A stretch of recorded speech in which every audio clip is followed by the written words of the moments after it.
Halo teman-teman, selamat datang lagi di channel Touring Tandem bareng gua Adit. Gimana teman-teman kabarnya? Semoga sehat selalu ya. Seperti yang gue janjikan kemarin, di video kali ini akan bercerita tentang aktivitas yang belum pernah gue lakukan sebelumnya, yaitu motocamp. Video ini gue ambil tanggal 5 Januari 2024 yang lalu, atau 2 hari setelah perjalanan dari Jakarta menuju Solo. Di tanggal 4 kemarin, gue fokus untuk istirahat dan wisata kuliner nih, mumpung lagi di Solo. Kayaknya rugi banget kalau udah jauh-jauh ke Solo terus nggak wisata kuliner ya. Tapi kadang gue suka bingung ya, kalau ditanya teman-teman mengenai kuliner yang enak di Solo. Karena sebagai orang yang setiap tahun ke Solo dan memang dari kecil sering ke Solo gitu ya, gue bisa dibilang jarang explore, terutama soal makanan. Karena ketika gua ke Solo biasanya gua akan diservis maksimal oleh keluarga. Dibeliin ini, dibeliin itu tanpa harus keluar rumah gitu ya. Jadi kalau bahas spesifik makanan tertentu, misalnya bakmi Jawa gitu, menurut gue yang terenak ya yang paling dekat rumah aja sih, yang udah langganan keluarga lama banget gitu. Atau kalau Solo kita bahas nasi liwet. Nah, gua jujur baru sekali nih ke nasi liwet yang populer di Solo. Sisanya kalau gue makan nasi liwet ya nasi liwet yang ada di pasar-pasar, nitip keluarga yang kebetulan lagi belanja di pasar.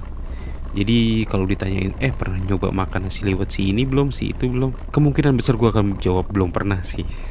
Dan kalau ditanya nasi liwet yang mana yang enak, mungkin gue akan bilang nasi liwet yang ada di pasar-pasar. Harganya murah, terus rasanya juga enak. Jadi menurut gue itu adalah salah satu nasi liwet terenak. Selain dua makanan itu, makanan yang populer menurut gue adalah kupat tahu. Ya, ada yang bilang kupat tahu bukan dari Solo sih, tapi ini juga menu favorit gua dan keluarga gua. Terutama yang paling kita suka adalah kupat tahu yang sering lewat depan rumah lagi-lagi. Kadang ya, yang terdekat sama keluarga justru lebih berkesan makannya ketimbang yang terkenal-terkenal gitu. Terutama buat orang asli setempat gitu. Jadi agak susah sih kalau ditanya bakmi Jawa enak mana ya. Kadang-kadang kalau ditanya sama teman-teman Jakarta tentang bakmi Jawa enak dan mau rekomendasiin yang dekat rumah, takutnya nggak sesuai ekspektasi mereka sih. Jadi gue kadang-kadang juga lebih milih untuk rekomendasi bakmi Jawa atau tempat-tempat makan lain yang udah terkenal di Solo. Nah, kalau kalian ngalami dilema yang sama nggak sih sama gue, boleh berbagi di kolom komentar. Balik lagi ke moto camping, seperti yang gue bilang sebelumnya, gue tahu tempat ini dari satu channel YouTube, ya ini Mas Deta Sat gitu ya. Karena waktu itu Mas Deta Sat pernah camping bareng teman-temannya di Sekipan, Tawangmangu, dan itu lokasinya nggak jauh dari Solo, mungkin hanya sekitar 1 atau 2 jam perjalanan. Setelah gue pikir-pikir kenapa enggak ya kita coba, toh deket juga dari kota gitu. Lokasinya sendiri ada di Kabupaten Karanganyar, kecamatannya di Tawangmangu. Buat teman-teman yang pernah ke Grojogan Sewu atau Balai Kambang, nah lokasinya tuh gak jauh dari sana. Dan soal cuaca di sana tuh dingin, lumayan dingin, terutama setelah jam 6 sore ya. Jadi ini rekomendasi banget sih. Mungkin detailnya kita bahas nanti ya.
Dan di video ini, di frame ini gue lagi menuju salah satu tempat makan yang direkomendasikan oleh ibu negara. Jadi ini adalah salah satu makanan favorit dia waktu kuliah di Solo. Namanya Jepun. Jadi Jepun ini adalah salah satu makanan, semacam makanan kayak pecel ayam gitu ya. Dan harganya murah, dan mereka biasanya menyasar para mahasiswa dan para mahasiswi. Lokasinya tuh ada di dekat UNS, dan kalau di Jogja itu ada di dekat UGM. Tahu saya juga mereka punya cabang lagi di Solo itu di dekat UMS.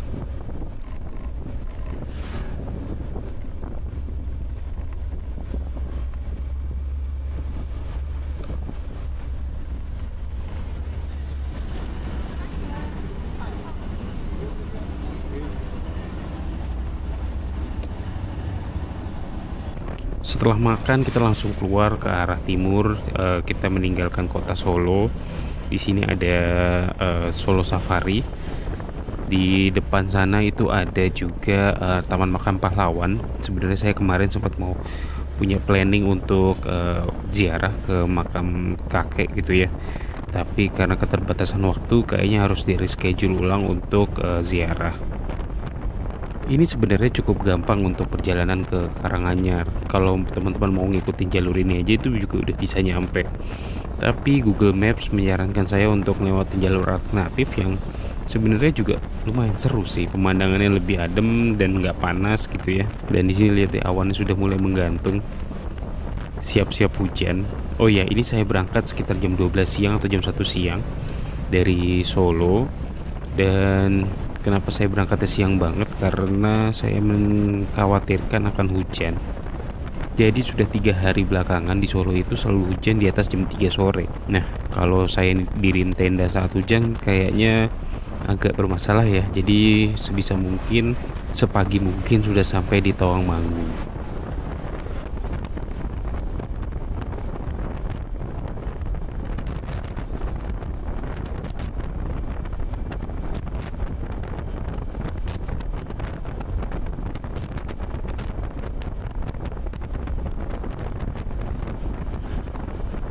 Memasuki jalur alternatif ini jalanan bisa dibilang termasuk lowong, kualitas jalanan juga cukup bagus, jadi kita bisa sedikit melaju dengan cepat di sini. Tapi saran saya buat teman-teman sekalian tetap hati-hati karena banyak warga yang beraktivitas. Alangkah baiknya kita tidak terlalu ngebut gitu ya, supaya menghindari hal-hal yang tidak kita inginkan.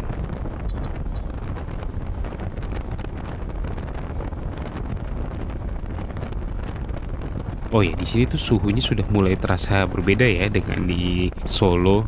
Di sini walaupun matahari masih cukup terik, tapi suhunya bisa dibilang lumayan dingin, lumayan nyaman untuk berkendara motor gitu. Dan beberapa saat lagi sebenarnya teman-teman bisa lihat mungkin ada beberapa pengendara motor dari arah berlawanan itu sudah mulai menggunakan jas hujan. Nah, di sini saya sudah mulai was-was karena kalau kita lihat ke depan itu juga awan sudah mulai makin parah, sudah menggelap. Saya sedikit berharap kalau hujan nggak turun sampai setidaknya tenda saya berdiri.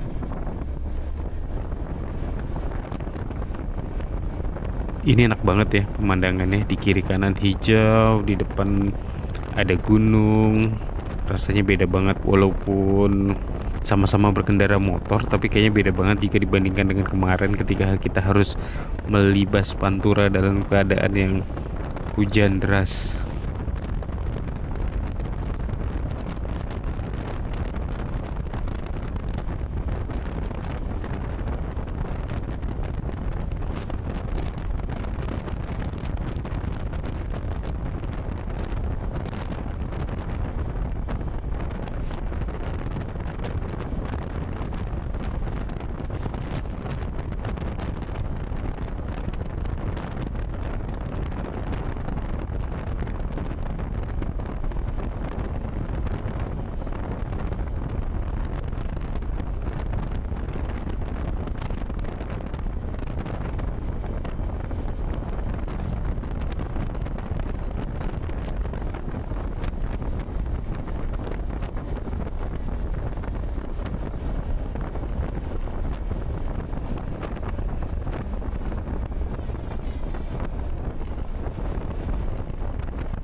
Oh ya, nah di sini sudah kelihatan ya, sepertinya sudah hujan di daerah ini.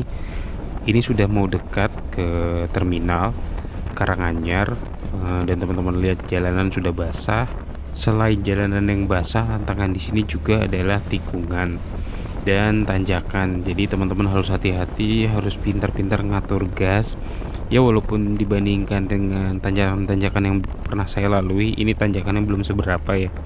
cukup landai dan cukup mudah untuk dilalui. Tapi kita juga tetap harus berhati-hati karena lalu lintas dari depan cukup padat. Sementara kualitas jalan di sebelah kiri juga kurang maksimal. Jadi ada langkah baiknya kita tetap berhati-hati ketika kondisi seperti ini.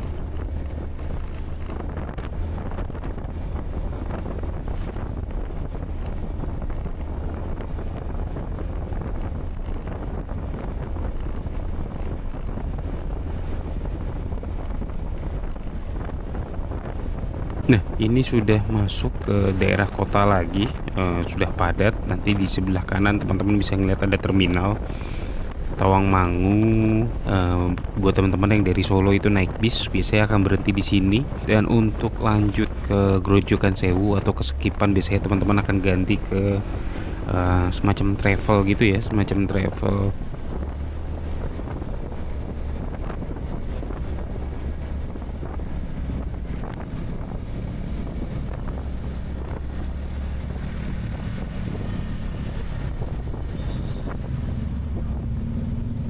Nah, ini sudah belok, jadi ini sudah masuk ke jalur di mana camping Sekipan berada ya teman-teman. Jadi nggak jauh dari belokan ke arah Tawangmangu. Nanti teman-teman akan diarahkan ke kanan untuk masuk ke jalan Sekipan ini. Nah, konon katanya kalau lagi musim liburan atau lagi weekend ini bakal macet banget. Tapi beruntung ini kita datang hari Jumat, jadi suasana cukup lengang. Di kiri dan kanan teman-teman akan melihat banyak sekali villa. Jadi kalau misalnya emang mau ke Tawangmangu tapi nggak mau camping, ini bisa banget buat teman-teman yang mau datang ke villa-villa di sini. Dan sebenarnya wisata di sini cukup banyak ya. Selain Grojogan Sewu ada Taman Wisata Balai Kambang dan ada beberapa tempat wisata lain. Dan teman-teman juga bisa nemuin beberapa perkebunan stroberi. Jadi teman-teman bisa petik buah stroberi di sana.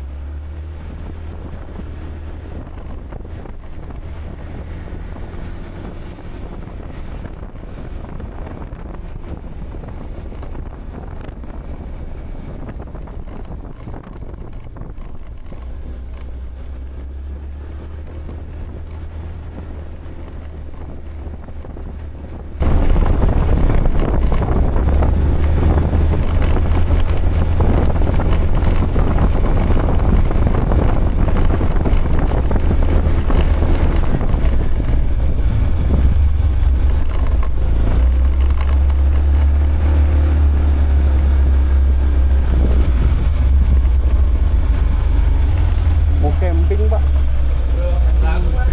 Pribadi sendiri.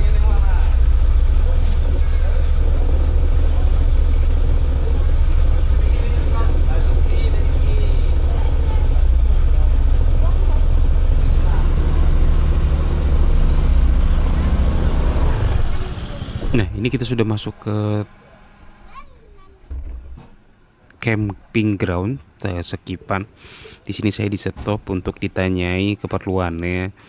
Jadi saya ditanya, saya bilang saya mau camping dan ditanya campingnya atas nama pribadi atau kelompok, karena di malam yang bersamaan di hari ini ada dua grup camping. Yang pertama adalah dari sekumpulan anak SMP dan yang kedua adalah dari satu institusi pemerintahan.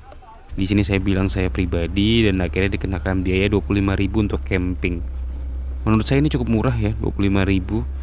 Jadi saya langsung bayar aja pakai cash. Dan saya sempat lupa sih ini bisa nggak pakai cash atau gimana ya. Nah, untuk lokasi sendiri teman-teman bisa milih. Di sini saya lagi lihat-lihat tempat mana yang kira-kira cocok. Walaupun sebenarnya sebelum kesini saya sudah lihat-lihat video rekomendasi untuk camping.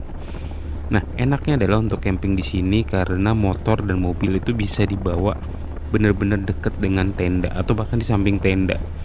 Jadi nggak perlu khawatir dengan keamanan, atau ya kalau misalnya kita harus loading barang nggak jauh-jauh ya dari kendaraan. Nah, di sini karena saking ngebutnya saya sampai kelewatan dan ini sudah hampir melewati batas camping. Untuk fasilitas cukup bagus. Mungkin di video selanjutnya akan saya detailkan lagi mengenai fasilitas karena cukup membantu, bahkan ada colokan listrik. Nah, ini saya masih lihat-lihat kira-kira spot mana yang cocok untuk moto camping gitu. Fun fact soal camping ground Sekipan ini adalah ternyata dulu katanya ini adalah tempat latihan tembak oleh pasukan Belanda. Tapi ada yang bilang juga ini adalah tempat perburuan atau tempat perburuan untuk para raja-raja gitu ya. Nah, ini saya mencoba untuk membangun tenda dengan pengetahuan seadanya dengan ngeliat YouTube karena udah lama banget nggak bikin tenda, dan ini nggak pakai latihan dulu, langsung aja lah lihat YouTube dan hasilnya nggak tahu hasilnya bener apa enggak nih.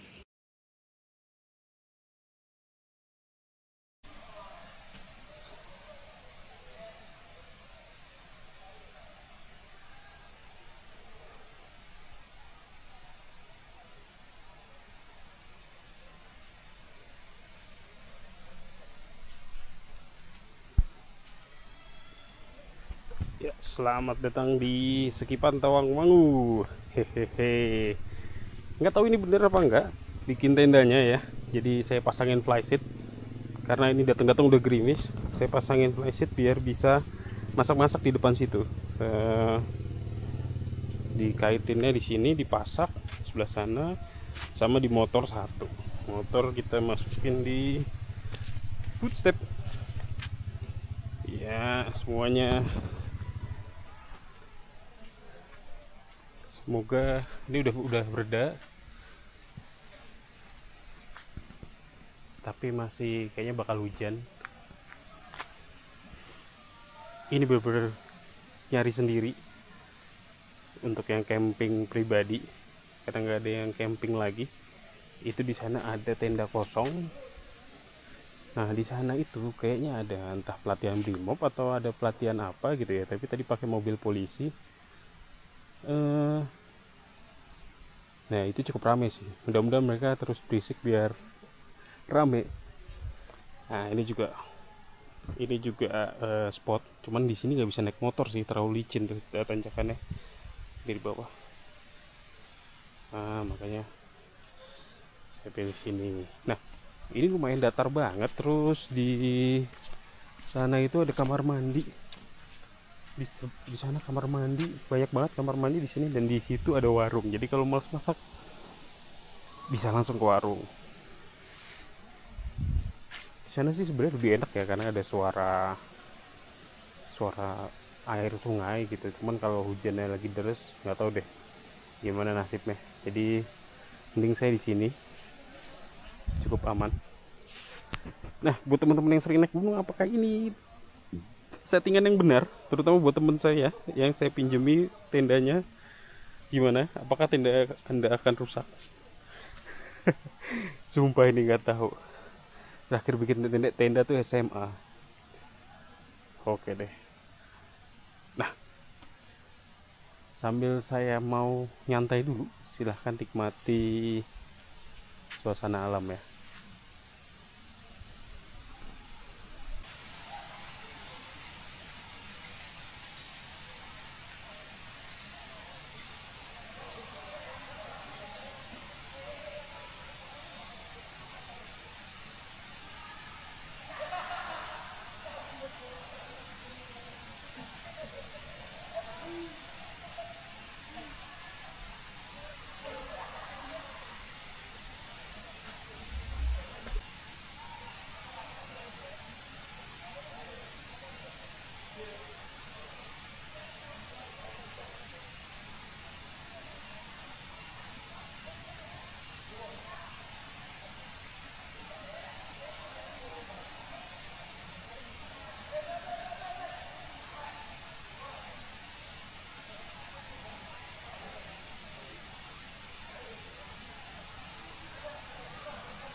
Nah, kayaknya untuk video kali ini cukup sekian dulu. Di video selanjutnya akan ada adegan masak-memasak dan mungkin juga menjelaskan secara singkat tentang sekipan ini ya teman-teman. Saya janji gak akan lama-lama. Minggu depan akan kita upload. Dan ayo kolom komentar silahkan diramaikan. Apakah kalian suka konten-konten moto camping? Atau ada tempat moto camping yang bisa direkomendasikan di sekitaran Jabodetabek? Sekali lagi terima kasih sudah nonton terus konten-konten dari Touring Tandem. Untuk yang lagi nunggu-nunggu Adrian, jangan khawatir karena di touring-touring selanjutnya gue dan Adrian akan kembali berduet. Tujuannya kemana? Kita tunggu dulu.